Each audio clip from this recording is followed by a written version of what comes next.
Selamat datang para sahabat Satria Nusantara. Selamat berjumpa kembali. Video ini terselenggara atas kerjasama dan dukungan serta kebaikan hati para pemberi donasi, yakni Cecilia Winarsi dan Henny R. Kali ini kita akan membahas mukjizat dan keutamaan kitab Al-Quran. Muslim atau orang Islam percaya bahwa kitab Al-Quran adalah firman atau perkataan Allah SWT. Jadi orang Islam percaya bahwa firman atau perkataan Allah berbentuk buku atau kitab. Jika orang Kristen percaya firman Allah berinkarnasi menjadi manusia dalam diri Yesus Kristus dan hadir dalam sejarah umat manusia, maka orang Islam percaya bahwa firman Allah menjadi buku atau kitab Al-Quran. Lucunya, orang Islam atau Muslim menolak mentah-mentah firman Allah menjadi manusia, namun mereka percaya firman Allah menjadi benda mati, yakni buku atau kitab yang ditulis dengan huruf Arab dan bahasa Arab. Kitab Al-Quran dipercaya sebagai mukjizat terbesar di dunia yang diturunkan Allah SWT kepada Muhammad SAW. Ulama-ulama Islam kemudian membuat propaganda bahwa Al-Quran memiliki keutamaan atau sifat-sifat tertentu. Namun ternyata sifat-sifat tersebut mencontek keutamaan atau sifat-sifat Yesus Kristus yang dipercaya oleh umat Kristiani. 1. Abadi. Al-Quran dipercaya bersifat abadi atau berlaku sepanjang zaman dan untuk semua orang. Al-Quran menjadi petunjuk bagi umat manusia hingga akhir zaman.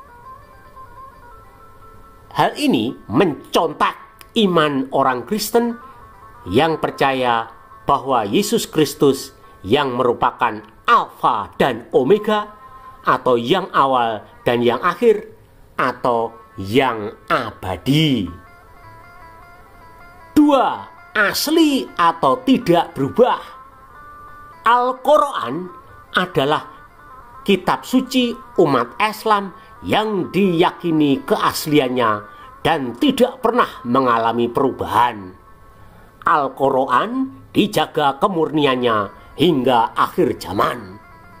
Allah berjanji akan menjaga Al-Quran agar tetap asli dan tidak mengalami perubahan atau tahrif. Faktanya, pada tahun 2016 seorang murtadin bernama Hatun Tas mampu menunjukkan dan membuktikan ada 26 Al-Quran yang masing-masing berbeda isinya. Propaganda Al-Quran adalah kitab yang asli dari Tuhan, mencontek ajaran dalam kekristenan yang menyatakan bahwa Yesus Kristus adalah firman Allah yang berinkarnasi menjadi manusia. Yesus diimani sebagai Allah yang benar atau yang asli. 3. Universal atau umum. Kitab Al-Quran dipercaya ajarannya berlaku untuk seluruh umat manusia dimanapun dan kapanpun. Pada kenyataannya, Al-Quran hanyalah kitab gado-gado, tulisan-tulisan yang berasal dari berbagai sekte sesat kekristenan seperti Arianisme, Gnostikisme, Manicheanisme, dan Zoroastrianisme, serta sekte sesat lainnya. 4. Diturunkan dari surga. Al-Quran diturunkan dari surga, yakni Lauh Mahfuz, ke bumi pada malam Lailatul Qadar. Proses turunnya Al-Quran kepada Muhammad melalui malaikat Jibril dinamakan Nuzulul Quran. Pada kenyataannya, Al-Quran yang dipakai oleh orang Islam di dunia saat ini baru disusun atau dikanon atau diciptakan oleh ulama-ulama Islam Sunni di Kairo, Mesir pada tahun 1924. Quran turun dari surga mencontek ajaran iman kekristenan yang percaya bahwa Yesus Kristus adalah Allah yang turun dari surga dan berinkarnasi di dunia. 5. Penyempurna. Al-Quran dipercaya sebagai kitab penyempurna, yakni menyempurnakan kitab-kitab sebelumnya seperti Taurat, Zabur atau Mazmur, dan Injil. Al-Quran juga diklaim membenarkan kitab-kitab sebelumnya. Pada kenyataannya, Al-Quran adalah kitab yang dibuat atau ditulis oleh orang Arab Lahmid, pemeluk sekte sesat kekristenan yakni Arianisme dan sekte-sekte sesat lainnya dalam rangka menolak ajaran atau dogma Allah Tritunggal yang diajarkan oleh Gereja Katolik. Jadi, Al-Quran muncul untuk menandingi Alkitab yang merupakan kitab suci orang Kristen yang ditetapkan oleh Gereja Katolik. Al-Quran sebagai kitab penyempurna mencontek ajaran Yesus Kristus yang datang ke dunia bukan untuk meniadakan atau menghapuskan hukum Taurat, tetapi untuk menyempurnakan Taurat dan ajaran para nabi.